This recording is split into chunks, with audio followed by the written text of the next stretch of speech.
It's been a few months now since we set sail off to find riches and fame, and possibly more. So much of our ocean is vast and untouched. The kind of things that we could find in this certain spot may yield something great.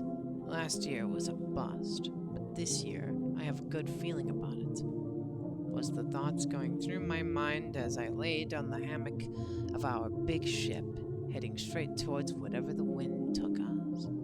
It was relaxing and calming and sweet, until a storm came in out of nowhere, knocking us into a downward spiral, into absolute insanity. Half of our men fell off the ship, lost at sea.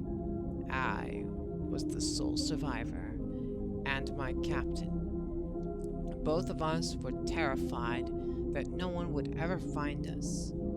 It was almost like we went into a different dimension. The water was darker, the air was thick, and the worst of it, the storm took our ship, took a big chunk out of our ship, and a massive hole was in it, and we could feel the ship slowly sinking. So we got as much supplies as we could and abandoned ship, going away as we watch our boat slowly sink into the dark. The sense of adventure slowly became fear and terror. Well, it's not the worst Monday. I'm trying to brighten up the mood, only I can't see more. It only seemed more inappropriate. Of course, I apologize, but something just felt off. The captain looked like he went through something similar. He was starstruck, silent, and distant. Seemed so fixed on the water, as if waiting for something to strike. I tap his shoulder. Come on, dude, there's no way something or anything would be alive down there. I mean, what could possibly live in those conditions down there? He looked me down in the eyes, pale as a ghost, and he said with his thick Irish accent, You don't know the half of it, lad.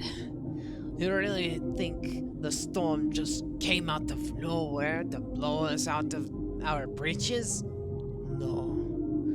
Not by the void. No, that be the void's doing. We crossed the border. We are now where no sailor dare tread. We are in the ocean, an ocean that practically doesn't exist. I sit there, stunned, terrified, that we did somehow pass into another dimension. But he just laughs it off and goes, "Oh, don't worry, laddie. I don't think we're in a different dimension, but it almost feels like we are. I've never seen the water this black."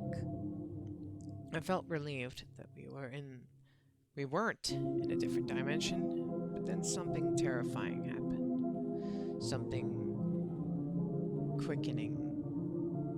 quaking beneath us. A shrieking, a call, something beckoning from beneath us. The captain instantly froze in fear. He looked at me, a grown man who's went through hell and back was crying. That be the void. It's come to take us. I don't want to die, was the last thing he said before jumping into the water and trying to desperately flee for his life, swimming as fast as he's ever swam. I was blown away, screaming to come back to the boat. He's going to get himself killed, but clearly he thought that the creature was beneath us, about to consume our entire boat with one bite, but instead, it was just a trap, and I watched as my captain was swept into the darkness, never to be seen again. I could have sworn I heard his cries as it went under my boat. I was left alone, with food but no company. Death was all around me, watching my crewmates fall off the ship, now my captain,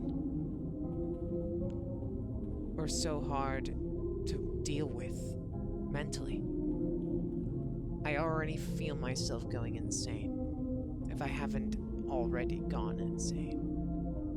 The nights felt like they droned on forever. I've never seen the sun once. It's like an endless storm, it just won't go away. The darkness of the water feeling more and more empty and evil. And then there she is again, the beckoning calls of the void. The thing that took down our ship, the thing that killed all of my crewmates. It was coming for me. I could feel it getting closer to my boat. All I could see were the ripples in the water from it approaching. I tried not to move anymore. I was rowing for quite some time, so I assumed if I never moved, it probably would just move on. And it did. I was lucky. Or so I thought. It only took a second before the chainsaw teeth of the abyss was right in front of me. I watched as it encapsulated the boat. All I could do was run away and jump into the water. I watched as now the only source of food and water, and the only source of protection was consumed. I was a fool for putting my head under the water for just a second. And when I did, all I could see was darkness. Pure darkness. I knew there was a monster there, but I couldn't even see it, let alone know if I was safe. All I could do was dangle in the water, hoping it was gone, fearful that at any moment it could strike and kill me without warning. All I could do was slowly make my way forward, continuing on my journey to get as far away from this dark abyss as possible.